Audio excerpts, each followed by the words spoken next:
heartbreaking. Stopping gun violence involving kids in Arkansas. They're either a victim of a homicide or you see them in a court hearing being charged as an adult. How one group is going door to door to save one child at a time. Whose child is next? Whose child is next? A family asking why tonight after a violent arrest in Hot Springs. What we know about the viral video in 4 minutes. The gateway of the American dream keeps going up in price. I was shocked. I was in college for 10 years. I had never seen tuition that expensive. So what's behind the increase in school costs? THV 11's Michaelan Johnson digs into the numbers at 10:07. From temperatures being well below average, now a shift to being above average. Coming up in 3 minutes, we'll take a look at a warm weekend forecast.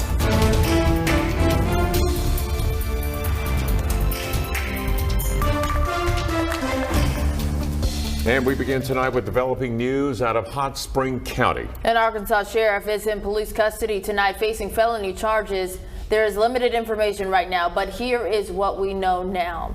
Hot Spring County Sheriff Scott Finkenberger was arrested by the FBI today, with these being federal charges. The case is sealed until the first court appearance. And we're working to learn more about the arrest and the charges that he faces. As soon as we learn more, we will update you here on air and on THV11.com. And thank you for staying up with us tonight at 10. I'm Craig O'Neill. And I'm Faith Woodard. Now we turn to a mission to stop gun violence among our kids. A team in Jefferson County working together to keep kids safe before they make decisions that could affect the rest of their lives.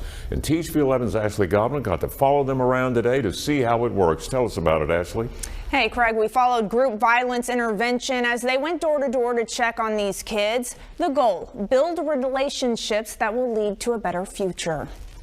Over the past couple of years, it's been crazy. Juvenile officer Eric Walden says before COVID, they saw maybe 1 or 2 kids who were in trouble for gun violence. After, they are seeing more than 8 times that number. Over this time period, we've had anywhere from 15 to 20 juveniles ranging in ages from 14 to 18 who have been charged for capital murder, shooting incidents such as terroristic act, battery in the first degree. Law enforcement is now trying to step in before it gets to that point, meeting one-on-one with kids. Group violence intervention spent the afternoon knocking on doors and checking in on kids who might be at a higher risk for gun violence. Well, we can not only just help that individual that may be struggling with some type of gun violence, or we'll try to help the whole family. GVI uses the community, law enforcement, and social services to work with these kids. You go out and you visit them on a regular basis, check on them, see how they're doing, what's going on with them, make sure they're not involved in any other activity, make sure they don't have people at their house that they shouldn't, and then also reaching out to them in a different way, trying to see what other services or whatever help they may need. All with the goal to curb violence and keep kids on a path for a better future. As long as you have a mentor that can be with them through their years of going through school, it gives them a better opportunity to make better decisions. GVI is looking for volunteers to help mentor these kids. If you'd like to be a part of that, we have their info on THV11.com. Temperatures are running a few degrees warmer tonight than they were this time last night. Little Rock about 5 degrees warmer. We're at 45 currently. 39 Fayetteville, 39 Searcy, Clinton 36. Temperatures tonight will drop back to around the frost point. So some places tomorrow morning will wake up with a little more frost. I think we'll bottom out about 36 here in Little Rock. Some places will fall below freezing like Clinton and Searcy, but others will be a little bit above freezing and above the frost point. But it is going to be cold nonetheless. Last cold morning tomorrow morning before things really warm up. High temperatures in the middle to upper 60s, close to 70 here in Little Rock, 71 down in Camden. And here it is, your weekend forecast. Great weekend coming up. Lots of sunshine. Temperatures will warm into the middle 70s. We'll take a look ahead when we come back. All right, Tom, well, a confrontation between teenage girls and Hot Springs police on Halloween is now going viral online. We do want to warn you, some of this video may be hard to watch. Sequinta Dindy sharing this video with THV 11. It shows officers tackling and arresting her daughter and friends. In a statement from Hot Springs Police Department, they say in part, quote, the video is not an accurate and total accounting of the events that occurred during that incident. To my knowledge, one of the kids threw down a soda can on the ground, and the police officers, I guess they were following the children, and they walked up to the kids and demanded that somebody pick the can up. Whose child is next? What is the next step? How far would they have gone if other people wouldn't have stepped in to help? That was the mother speaking there. On the Hot Springs Police Department says the use of force by officers will go through full internal review. For more on this story, you can go to THV11.com. And we have an update tonight to a story we first broke to you Friday night at 10. A shooting and car accident last week at the corner of Baseline and Chico Road in Little Rock has now been upgraded to a homicide investigation. Police say a 17-year-old who was shot died in the hospital yesterday. 3 others were involved in the shooting, but all have already been treated and released. Central Arkansas's biggest school district is looking to make some changes, and they want your help doing it. The Little Rock School District is taking feedback on ways to shape the future of the district. There's big changes that need to happen, including cutting $15 to $16 million to stay under their budget. And that proposal is open until tomorrow evening at 5 p.m. A link to that information is available at THV11.com. We are in the midst of the college application season for high school students, but these days, finding the right university can come with sticker shock. 40 years ago, the yearly average tuition for a 4-year college was just over $10,000. Fast forward to today, and that number has nearly tripled, getting close to $30,000 a year. And numbers like these causing many families to think hard about the future. All new tonight, THV 11's Michaela Johnson shows us what's behind the rising costs and how Arkansans are dealing with it. Adriana Davis just sent her daughter off to Arkansas Tech for her first semester. It was perfect, but it comes with a very, very high price tag. The final number on the dotted line came out to more than $25,000 for 1 year. I was shocked. I was in college for 10 years, and I had never seen tuition that expensive. Melissa Lasley is the mother of multiple in-state college students and finds herself in the same boat. I don't remember them being quite that high. So I had a private out-of-state tuition, and it's comparable to what we're paying now for in-state. With such high tuition costs, Lasley's family is stretching their dollars. Organizing my bills and living on a nickel like it's a dime. In the last 2 decades, the continuous rise in tuition isn't just affecting families. It's an issue that even university administration are struggling with. So we're doing everything we can to make sure we keep costs down. Todd Shields and Calvin White Jr. are the chancellor and provost of Arkansas State University. They both know that tuition sticker shock is significant. For most families in Arkansas, tuition and tuition costs will be a driver in where they decide to spend the next 4 years. According to U.S. News and World Report, tuition in 2004 averaged around $10,000. Since then, out-of-state tuition and fees at public universities rose about 38%. With in-state tuition and fees rising 56%. There's been a lot of changes in higher ed we thought that would make things cheaper, like MOOCs and online and things like that. There are costs associated with those that we didn't anticipate. Chancellor Shields mainly credits this continuous rise in tuition to one thing. State funding for universities has declined precipitously since the late 1980s, honestly. And then so the burden has been shifted onto tuition. No matter the reason, that tuition bill has to be paid. For families like Lasley's, that means obtaining a higher education comes with sacrifices. While I've worked, I would also work a second job. We don't drive cars that are expensive. We don't go on vacations. We don't buy new clothes. Both mothers and educators agree tuition is just a fraction of the problem. And when they get there, they realize that the fees are as much or more than the tuition is. Things like books, meal plans, and housing, along with other school-related fees, add thousands of dollars to college expenses. It's just a little overwhelming because you think you're paying one cost and then you get another bill and then another one comes. The payment plan that she chose was around about $850 a month. And we knew that that was not going to be sustainable, not for us, not for her. Hearing what both families have to do for their students to get an education begs the question, what's it going to take for tuition to dip back down? It's going to take the country realizing that we're all better off the more educated our state is. On a national level, the same thing is true. At ASU, administrators are working to make tuition less of a burden, with the hope it allows students to not sacrifice a dream for a dollar. What you see in the tuition, that's what you get.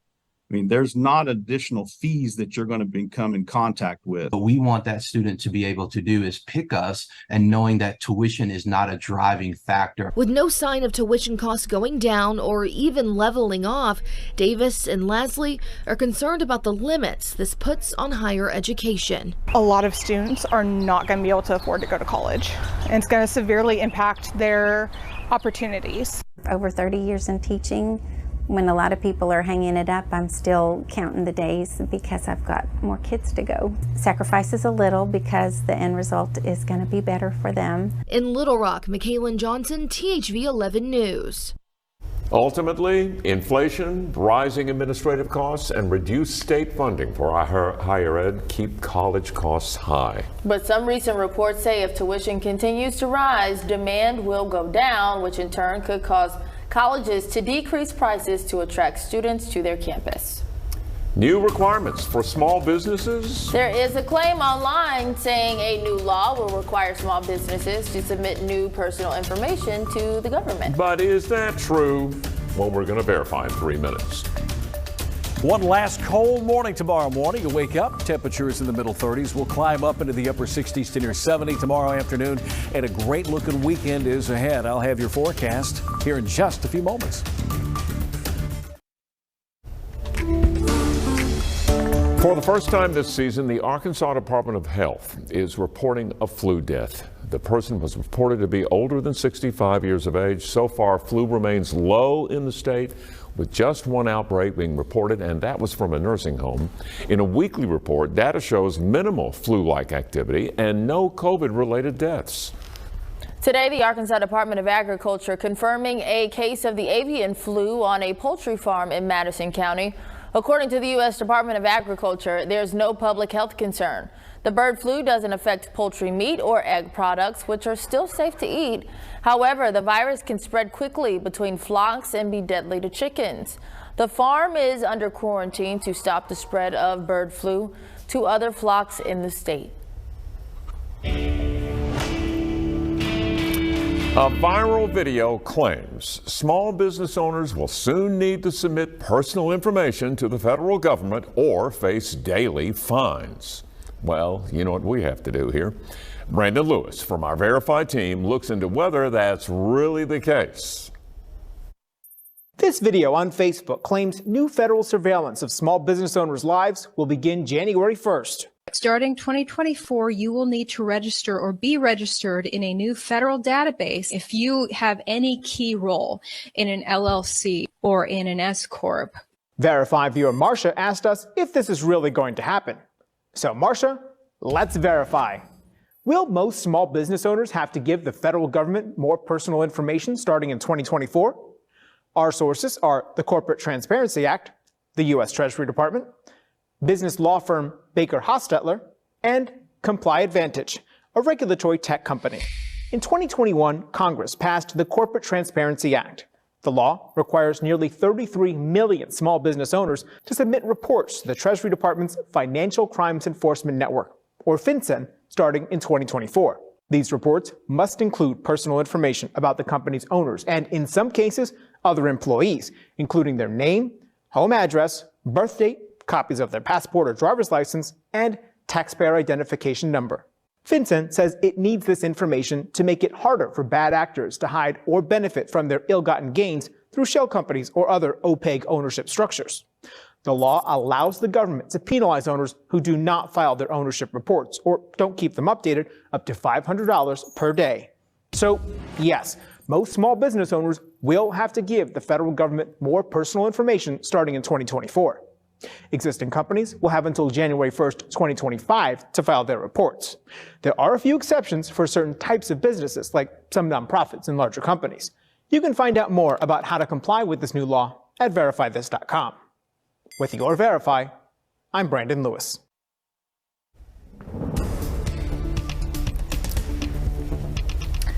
Well, we have some cooler temperatures, Tom, and no, they're warming up. They're warming up. Yeah, they're getting better. I saw some 70s on that forecast, and I'm a little excited. We're going to be close to 80s next week. I like that. We're going to be real close enough that we might tie a few records. Bing bong, bing bong, back and forth no we go. consistency. Yeah. Y'all have any big weekend plans?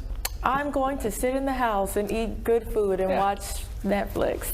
That's what it is. We have the Symphony Ball. The Symphony Ball. Yeah. All right. Well, I got nothing in like it, so I'm going to Actually, I'll be here Saturday nights filling in for Simone Thomas, who has a little time off. But a gorgeous weekend. Whether you're going to the Symphony Ball this weekend or you're going to sit on the couch and watch a Netflix movie or two, should be a gorgeous weekend for whatever you want to do, have planned. Maybe check out the leaves before they're gone. Leaf viewing is probably going to peak this weekend in central Arkansas. It's going to warm back up, folks, and the rain chances are fairly small. We picked up quite a bit last week, and now we're going to go another week between rain chances. Look at the temperatures going up. Wednesday, possibly near 80, and then we'll see cooler temperatures. Rain chance Thursday, a small chance on Tuesday.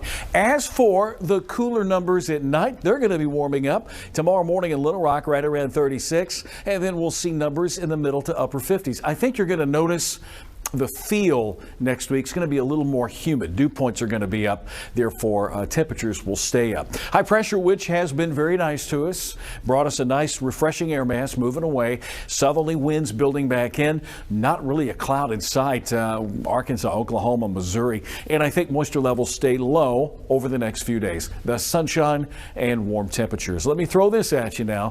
Fall foliage tracker for the weekend. We are now past peak, or at least the forecast is to be past peak over the northern two Rosa counties. It's central Arkansas, north central Arkansas, and parts of south central Arkansas that will have the best overall color. You would know that if I weren't blocking the legend here. Right here from moderate to peaking. That's where we are in central Arkansas this weekend. I really wish we had more rain in the forecast. Drought Monitor is still painting a picture of severe drought through Pulaski, Perry, Saline counties, and a good part of central Arkansas in the moderate drought category. And I think we're going to carry this for another week or so, and this might go back up because rain chances are very low Tuesday and Thursday next week. Now, Thursday, we will see a stronger storm system move through the state. Tuesday, it's a slight chance of showers as front number one kind of stalls out in northern Arkansas. I think we're going to see quite a bit of cloud cover, but that's not going to stop the temperatures from going up.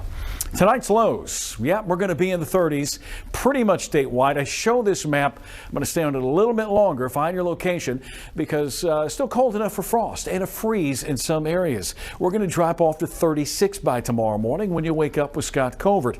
Tomorrow afternoon, sunshine and 70, about 8 degrees warmer than today, and then a few more degrees warmer for the weekend. Don't forget Saturday night, Sunday. You'll want to fall back, set your clocks back an hour, and change out the batteries in your smoke detectors. You do that every 6 months or so. Next week, more clouds. We'll still see some sunshine. Those temperatures will be in the 70s to near 80 degrees. All right, Tom, thank you. Well, the cooler temperatures sure didn't stop people from celebrating Dia de los Muertos. The Day of the Dead is a holiday celebrated throughout the world to honor family members who passed away. And tonight, many people gathered downtown in the alley next to the Robinson Theater to celebrate. 1,500 to 2,000 people were expected to attend.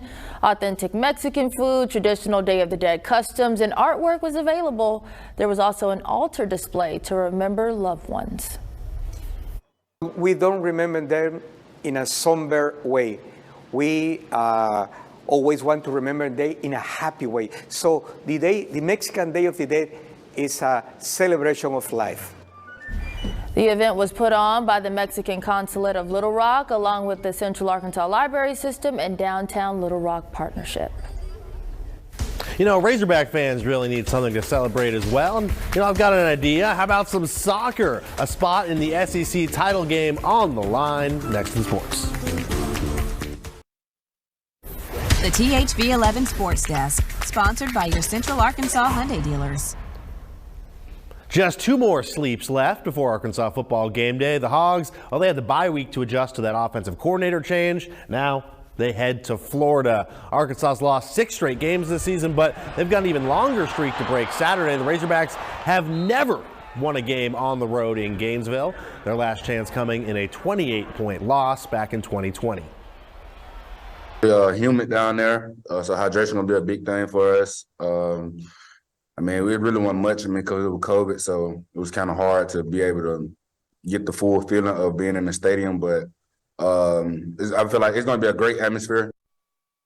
Yeah, they call it the Swamp for a reason. Early kickoff, but probably not too early for that humidity. This one goes down 11 a.m. Saturday on ESPN2. And hey, the Arkansas soccer team's in Florida as well for the SEC tournament, taking on Mississippi State today in the semifinal. A spot in the SEC championship game on the line. First half. Ava Tankersley in the box, has some time, finds the net. 1-0 Arkansas. Remember, these are your SEC regular champion Arkansas Razorbacks. Then in the second, just under 6 minutes to go, why not? Morgan White puts this thing away. Arkansas wins 2-0. They advance to their 7th SEC title game in the last 8 years. But here's the rub. Those previous 6 tries, they haven't won one yet. They'll play Sunday at 1 against Georgia.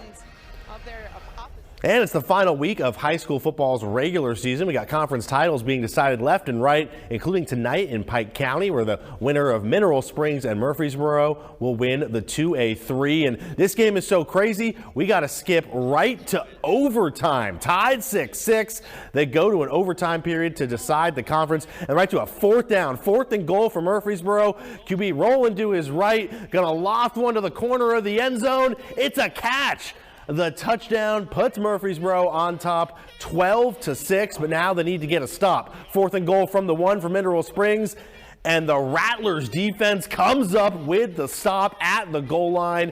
That wins them a 2A3 conference title and cements a perfect regular season. And all that fun, it's going to continue tomorrow night. We got at least 4 more conference titles that are going to be decided based on the outcome of one head-to-head game tomorrow, including the 2A4, which once again comes down to Carlisle and Hazen. It's the Highway 70 Smackdown, always a big deal for these two towns, but now it's the 2nd year in a row that the teams will meet in Week 10 with a conference championship on the line. Last year, Hazen won that regular season meeting, then the teams played again in the 2A state championship game, and the Hornets won again, a fact that Carlisle hasn't forgotten.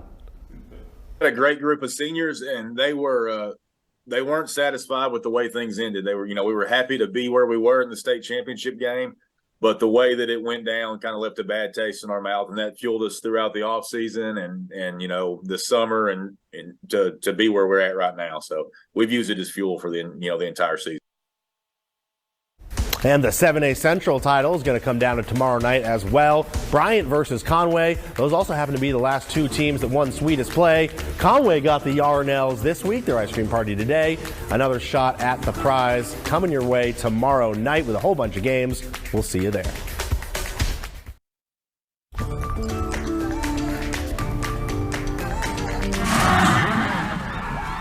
It's kind of sad, but, it's more exciting than anything. Tomorrow night is senior night across the state for high school football players. And while it's a night students will remember, a tradition in Cabot makes this a special week for everybody. Mr. Sprouse, would you wear this jersey for me today?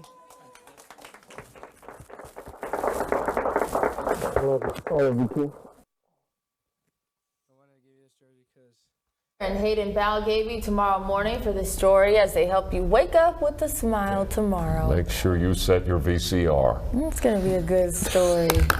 What? Okay. Yes, I still have one. I don't. I haven't had a VCR since I was little, but You want one? make I've got 5 of them. Sure. Make Kevin. sure you guys wake up in the morning and watch Wake Up Central. Go ahead. And Friday Night Blitz tomorrow night. Yeah. Night, y'all. Good night. Did y'all catch that? VCR.